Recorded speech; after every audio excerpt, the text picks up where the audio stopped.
Hi everyone, this is Korosh Erfani. I am a sociologist and a political analyst. And after having produced some 60 videos in September and November under the title of Short Talks, I promised that in November I start a weekly program. And this is the first one under the title Weekly Talk. And today we are going to discuss about the future of presidency of Donald Trump. Stay with us. We will start soon.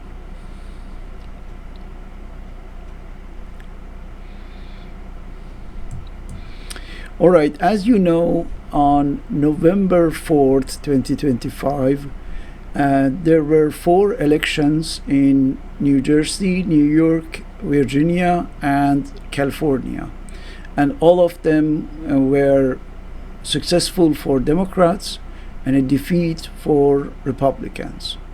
The day after November 4th, President Trump organized a kind of, we can say, self-public speech. I think that's the best title that we can give that, because it was not covered by mainstream media.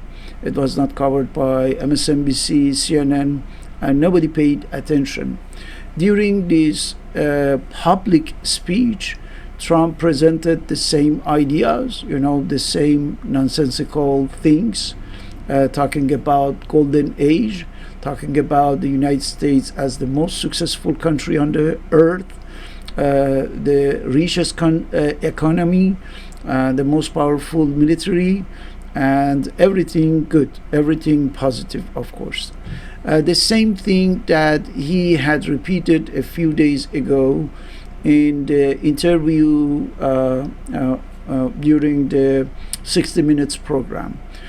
So we can see during these 2 events that Trump right now is in a kind of bubble where there are only and only some achievements that are imaginary, just in his head, and he's talking about that as if it was the reality, but the reality is not that at all.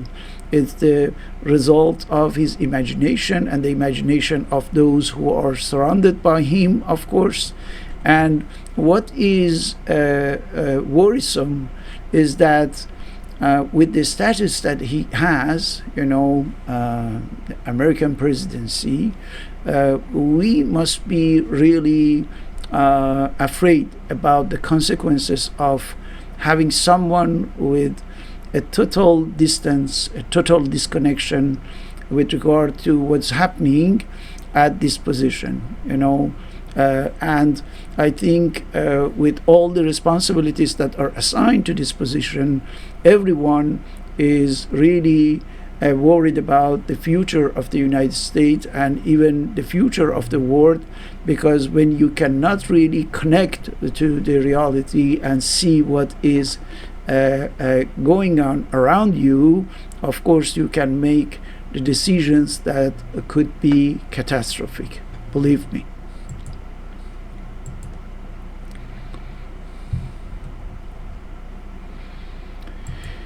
Now, on November 4th, something happened that started also to upside down all the calculations of the Republicans.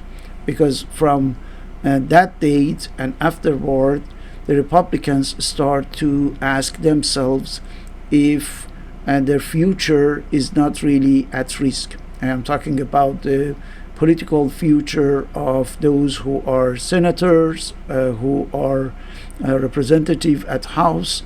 So which means that there would be a serious interrogation by the Republican regarding their futures. The Republicans right now are on the brink of recalculation of everything, because they see that their future, I am talking about political career or even the future of their party, are all depending on Trump, right? Everything Trump says, everything Trump does, and every decision he's making is affecting somehow and to some degree the future of the Republican Party. So that's why, based on the result of the November 4th elections, of course, the Republicans most probably will take some distance from Trump, and there would be a kind of maybe desertion, forsaking Trump in order to save their future as politicians or as a political party. So anyway, we can see that Trump will be isolated somehow, even among the Republicans, and of course, I imagine that those who are making decision for this party will reconsider their attachment, the full attachment to Trump and what Trump is doing. And of course, we are going to talk about that because the future elections will be a real challenge for the Republican Party.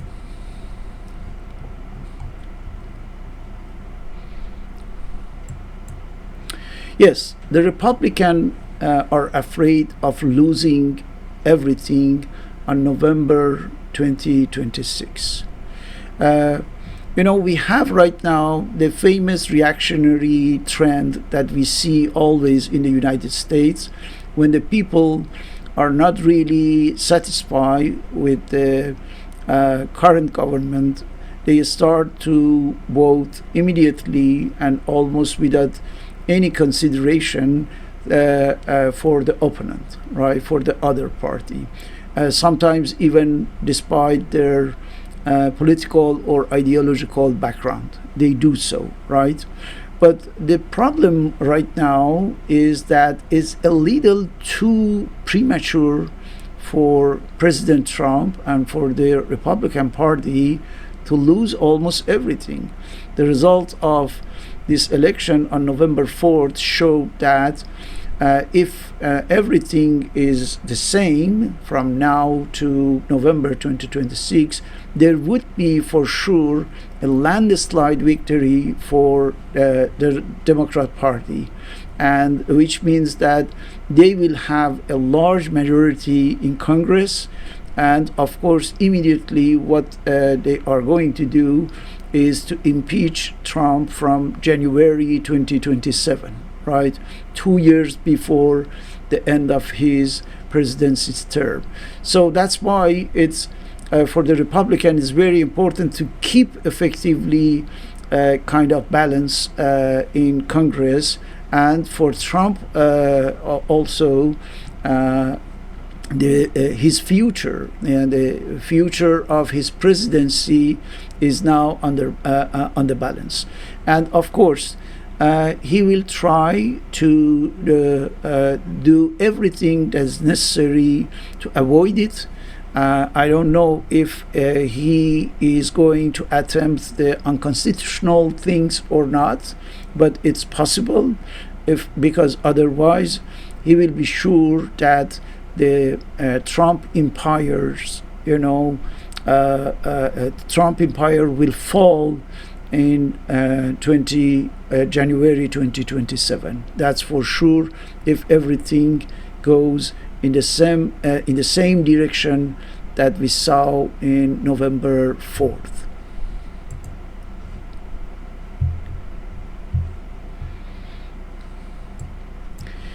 Now the question is why the people are so dissatisfied and angry. The answer is very simple, because President Trump didn't deliver. He didn't deliver any of his promises. And in these 10 months of presidency, the only thing that the American people got was a narrative, the Trump's narrative, according to which everything is fine, and you have to believe that there is nothing wrong, right? That's the content and the substance of the Trump's narrative. But on the other hand, when the people start to see effectively what's going on around, they see that nothing is fit to this speech or narrative of Trump. What's going on? The people are seeing these realities.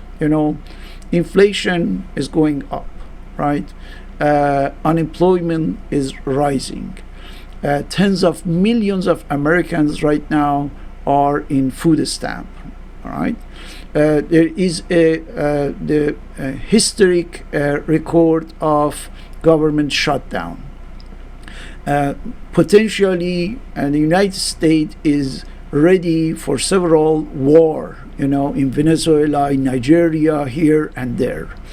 The situation inside of the United States is very unstable, right? Which means that in these conditions, it's possible that this country goes toward a civil war. We can see the militarization of police by Trump administration, transforming ICE into a repressive force against any activity of civil society. We can see the democratic institutions under attack directly. The people see that with the tariffs question, they are paying effectively 80% of the charge of the tariffs, right? So it doesn't make sense. The Americans are seeing that their democracy is getting damaged, structurally damaged by the Trump administration. So they are asking themselves about the future of the American democracy. They can see that the mechanisms of the checks and balances are compromised. They can see that the independence of the judiciary system is damaged or put in question completely. So the democratic system in the United States is shaking right now. The nation is completely divided, right? And they can see the authoritarian attitude of Trump regarding the press, regarding the journalists, regarding the human rights, and so on. And also, recently, they noticed that despite a lot of news regarding the extreme weather events, and the Trump administration is completely disregarding, and neglecting the reality of the climate change in such a way that the United States didn't send even any representation to the climate summit that is right now taking place in Brazil. So they are seeing all of these, and they are asking, if we got all these negative points during just 10 months, what is going to happen in 48 months of his presidency? And that's why they are really put in question the Trump's record, right? And they don't see any real positive points in this record. And that's why they start to be really angry.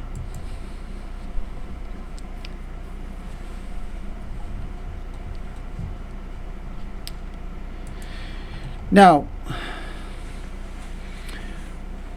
in November 4th, the same day that we got the elections and the results, Trump tweeted something very interesting. He said that, you know what, the reason for which there was a defeat for the Republicans was that, first of all, there is a government shutdown, and second, I was not on the ballot, right? This is what he is saying.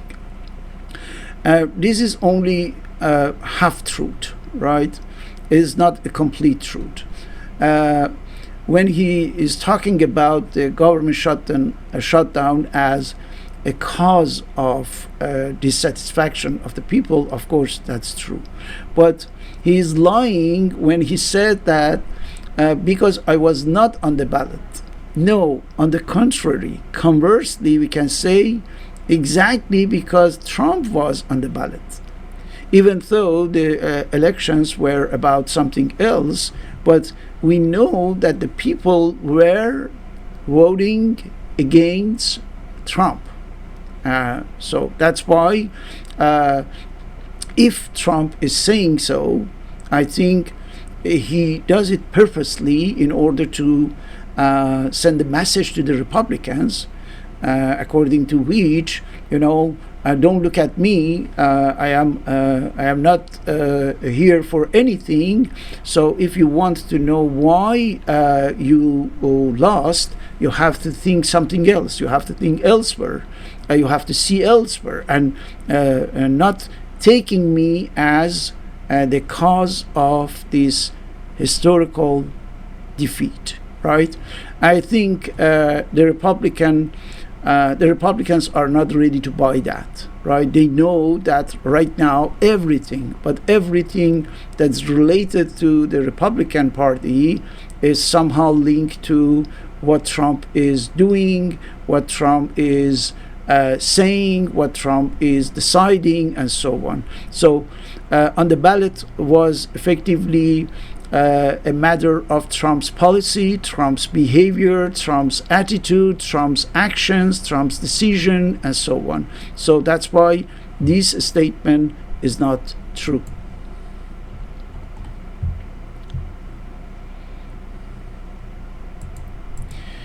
Now, let's say that somehow, if I am not exaggerating, the Trump's days are numbered, right? Most probably, at least we can say potentially, which means potentially he's impeached, right? He's pre-impeached, we can say. So what does it mean? It means that from now on, it's possible to see the Trump administration becoming even more aggressive, right? I am talking about everything that is in the hands of the president and those who are with him in order to thwart the possibility of Democrats to impeach him in January 2027. So in order to do that, of course, the Republicans need to act in such a way that there wouldn't be any elections maybe in November 2026, right? And of course they started to change, the electoral plan by changing the gerrymandering here and there. But what happened on November 4th was also a counterattack by Democrats, because California voted positively to the proposal of the Governor Newsom, and now Democrats could earn some additional seat at Congress. So this is not really in this way that the Republicans can keep the majority in the Congress on November 26. Most probably Trump administration will go toward some other ways, and that's why I think from now on we should be extremely attentive about everything that's happening. It would be many false flags, the odd events can happen, and of course if Trump reached this point where he can announce, for example, state of emergency, right? He can postpone the election of November 2026 indefinitely, and putting the country in a kind of emergency situation, abnormal situation where there would be an excuse, to delay the elections. So that's why it's very important to see what direction the Trump administration is taking from now on.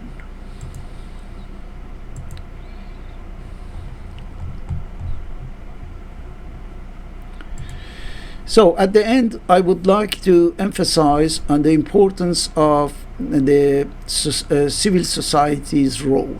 Okay, American civil society must take care of itself, because now there is a government that doesn't have any commitment regarding constitution or lawfulness or the things like that. So that's why the mechanism of social supervision, social watchdog, must be created and established. I am talking about a kind of community vigilantes, right? The people who are supervising, watchdogging, and controlling everything. If there is an event, the people must be aware about the meaning of that and the real version of that. We saw, for example, with the assassination of Charlie Kirk, that it's possible, to assassinate someone publicly, because it was a public assassination, the case of the Charlie Kirk, and then after that, nothing, nothing as a serious investigation or anything alike. So you remember, maybe I talked about in some precedent videos about the shock doctrine, the famous formulation suggested by Naomi Klein in his book, effectively named Shock Doctrine. This is how it works. They create a huge event like 9/11 attacks, for example, and the society is completely in shock. And as long as it remains in shock, the government can make the decisions that won't be acceptable in a normal situation at all. So we should know that the system tried it several times, right? In the United States, several times it happened, and that's why it's very important to know that they are attempting maybe to repeat that, which means another 9/11. And we hear a lot of things after the election of Zohran Mamdani as the mayor of New York, that something bad is going to happen there. So they are preparing somehow the collective mind to wait for something horrible over there. Maybe another 9/11, maybe even worse than 9/11. So they can do something interesting, as the proverb says, killing two birds with one stone. They can create a false flag over there, an event that is controlled, as was 9/11 event, is controlled by those who organize that, plan that, and then with the shock that it creates, they can do whatever they want, including first of all putting an end to the election of Zohran Mamdani, for example, and then also announcing emergency state and starting to put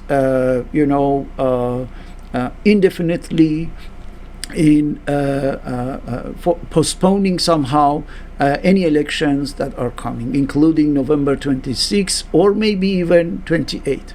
So that's why this kind of social popular vigilance and watchdog is necessary.